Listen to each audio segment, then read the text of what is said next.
Hello everybody, welcome back to the studio and to part 2 of Shipwrecked. If you remember last time we were joining the missing section of this heavily damaged painting. It was in several pieces. We had to tack down the missing section and align all those fibres and get everything ready for the next stage. The next stage for this painting is to go on the vacuum table where it'll be heated to activate the adhesive and flatten out all that damage. So I'll just talk you through this process. This is my heated table. It's something that was made from a design from Manchester Art Gallery many years ago. It has a vacuum pump attached to it and a heated bed.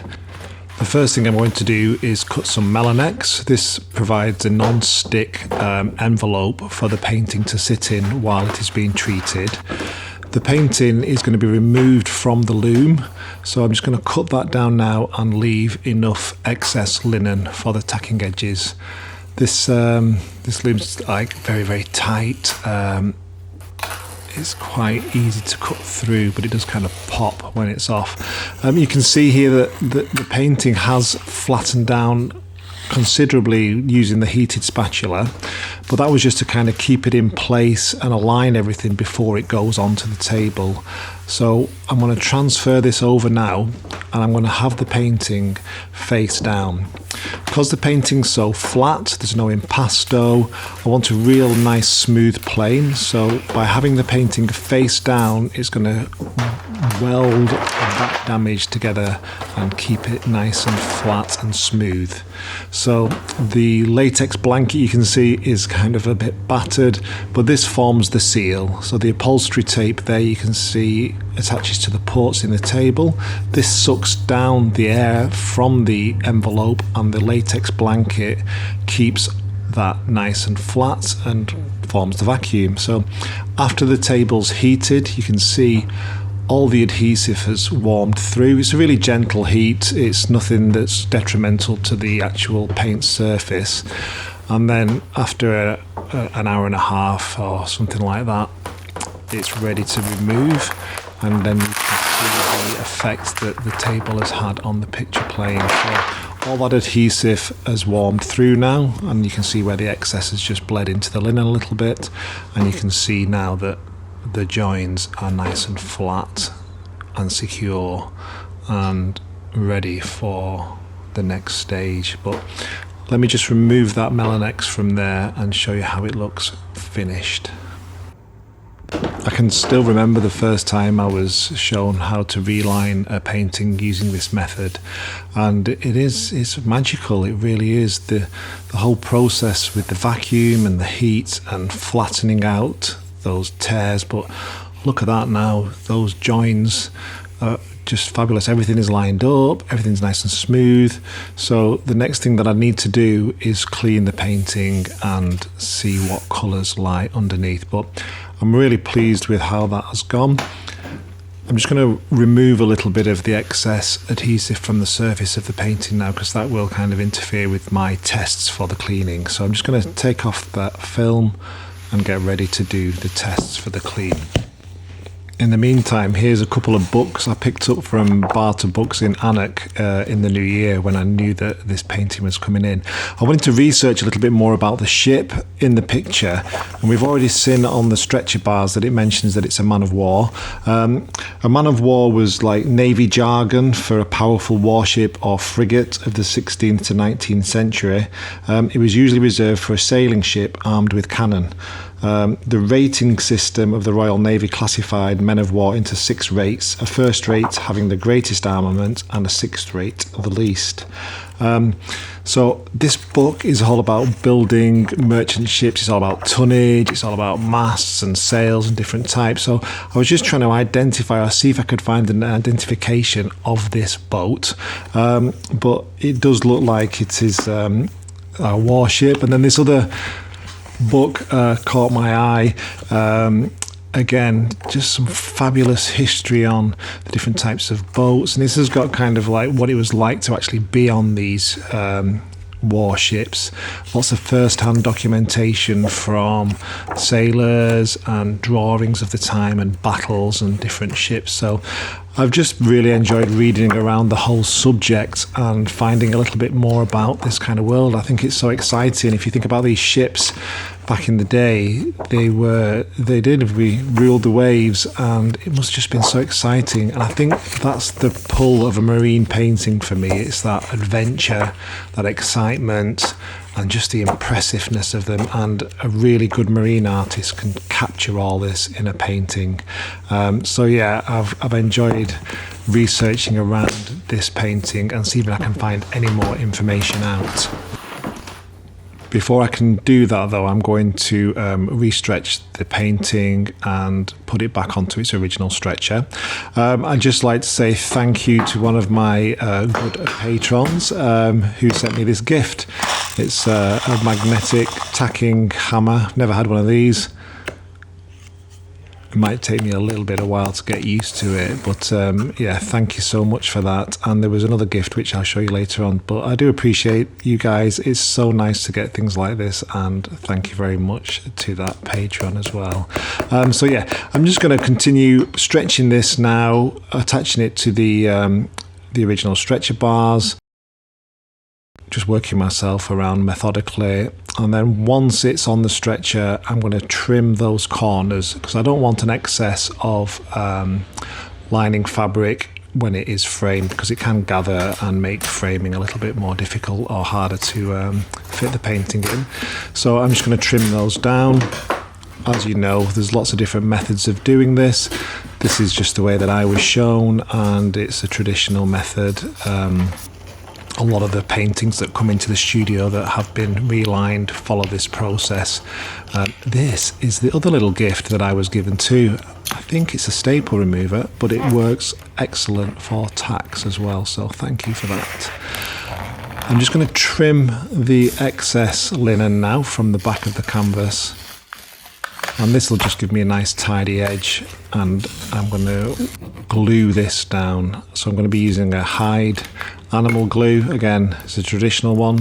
There are synthetic ones out there as well, but I just like the reversibility of this method. The adhesive is fully reversible with heat and moisture. Yeah, it's tried and tested. So I'm just going to apply a very thick coat on both sides onto the stretcher edge and onto the linen, and then allow that just to go a little bit tacky. And then once that's in place, I'll use something like a burnisher just to apply a little bit of pressure and hold those down. Be mindful that on that bottom edge as well, I've got that inscription that we found that said that it was a man of war at Dover. I think I've shown you that. If not, it does appear a little bit later on. So I'm just going to burnish that down now, and that'll just form a nice seal and tidy that back edge up. Again, just a nice liberal coating there. I'm looking forward to the day they invent smell-o-vision, because this glue is a little bit pungent, I'll not lie. But it's something that you do get used to, and at least it's natural. So here's the finished lining. You can see there those mitered corners are nice and tidy. There's that little bit of an inscription. If you could, let me show you that. So scratched in, man of war off Dover coast. So that's been in there a while, whether it was the artist that's done that or somebody else that's given it a title. Next thing is to test clean. Now, I haven't tested this painting, and it's only at this point that I've realised that that was a bit of a mistake. I usually test clients' paintings as soon as they come into the studio, so that I can tell them, yes, it will clean, and these are your expectations. So my first port of call is that this has got lots of nicotine staining on. So the first solution is to tackle that, and as you can see, it hasn't really done anything, which is not good. Now, the second solution is a solvent, and if this was a discoloured yellowed varnish, this would start to remove by now, which it isn't. And it's at this stage now where I'm thinking, oh no. So you can see it's took a little bit of maybe surface dirt and grime, but it's made no real impact. So I've gone back to my reference manual and I've made a new solution, and I'm hoping it's not the case, but I think this might be a troublesome varnish. You can see here on my next solution that stubbornly there, just there, you can see that I am making progress and I'm getting through to the actual painting underneath, but it is slow going.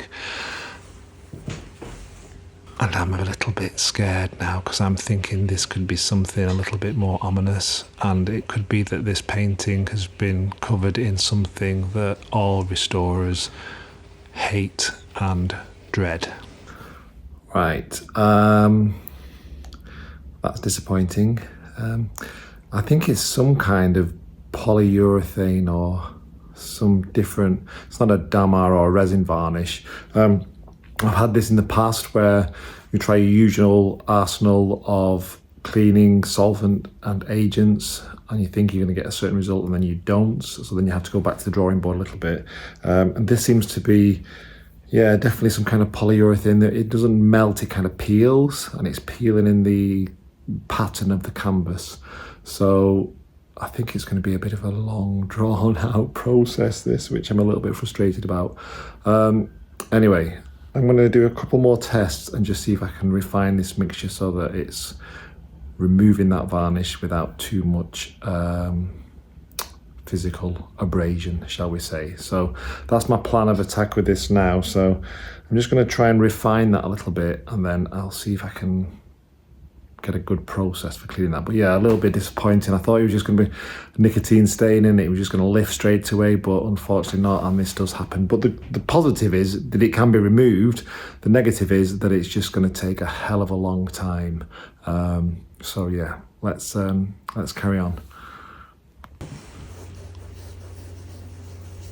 So here you can see the solution, and what it's doing to that varnish is it kind of blisters.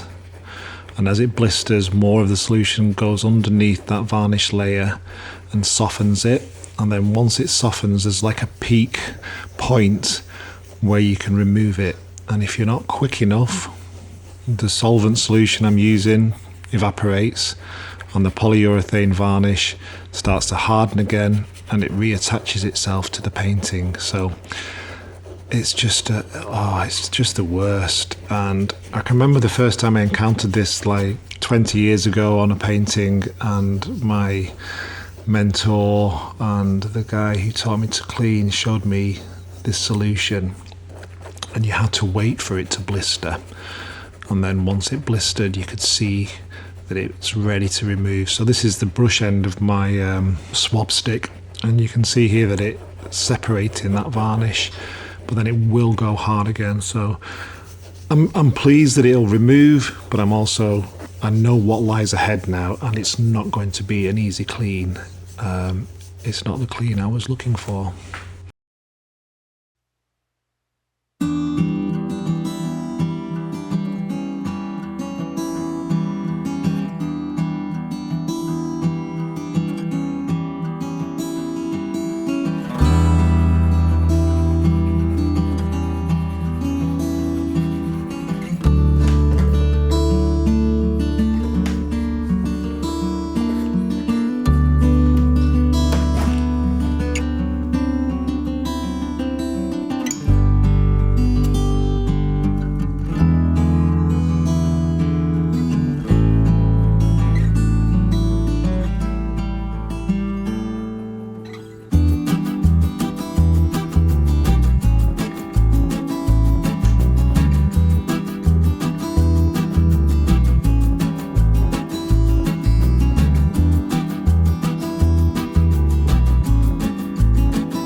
That little section has taken an hour. I might be able to find a way to speed things up a little bit, but I'm happy. I'm happy that it's cleaning. There's a point there where I was thinking, oh no, this isn't going to clean. I've already done episode 1 and it's a polyurethane and it ain't going to clean. I'm going to have to apologise to all my viewers. But thankfully it is cleaning, and that's amazing. So I'm really pleased. It's just going to take a lot longer than I first thought. So I want to crack on with that now. The colours that are coming through are beautiful. The sky, there's the depth in there, and that flag, the way that flag has just have got a little bit of a ripple is fantastic. So I'm really excited to carry on with this, and I'm massively relieved that it is cleaning. So I'm going to carry on with this, and I'll see how much I can get done today.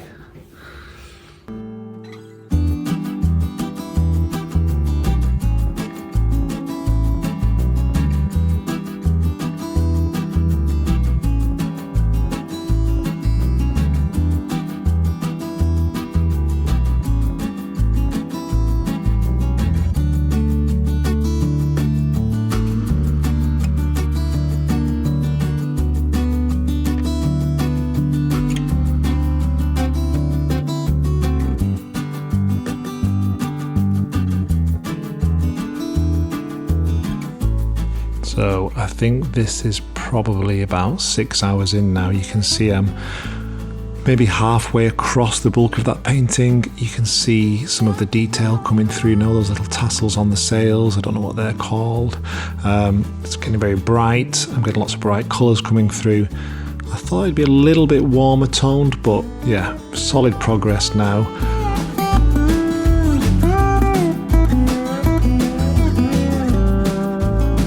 What's interesting from this speeded up process is it looks like it's quite a dry process, but it's incredibly sticky, it's incredibly wet, and it's all about getting that timing right so that the solvent is activating that varnish and you get the right time to remove it. So very, very hard going, and just a bit of a slog on this really.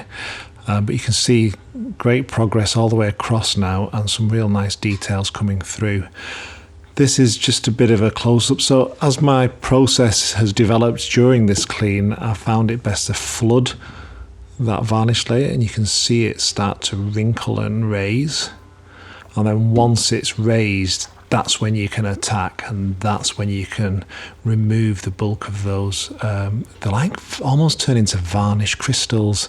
But at this point now, I'd got my technique down and progress was a little bit quicker. I'd managed to flood each section, and then like an advancing army, just keep that front line moving forward all the time, and yeah, eventually got to where I needed to be.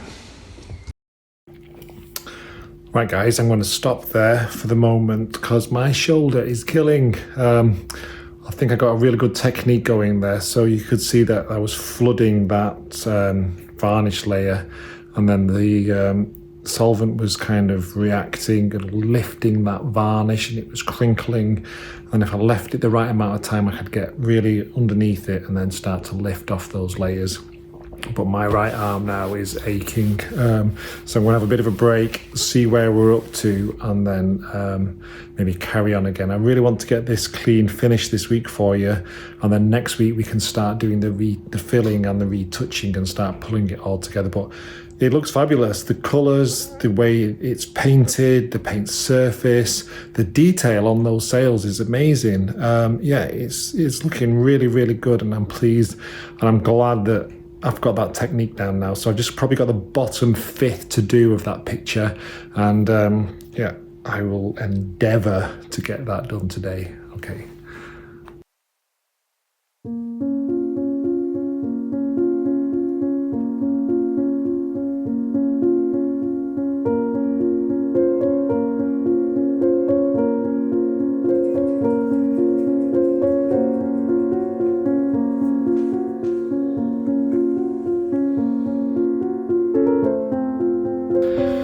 Right, I have just finished cleaning this painting. I have spent hours on it. It's been such a bind, that varnish. It's been horrible and really tough. It took a lot of concentration and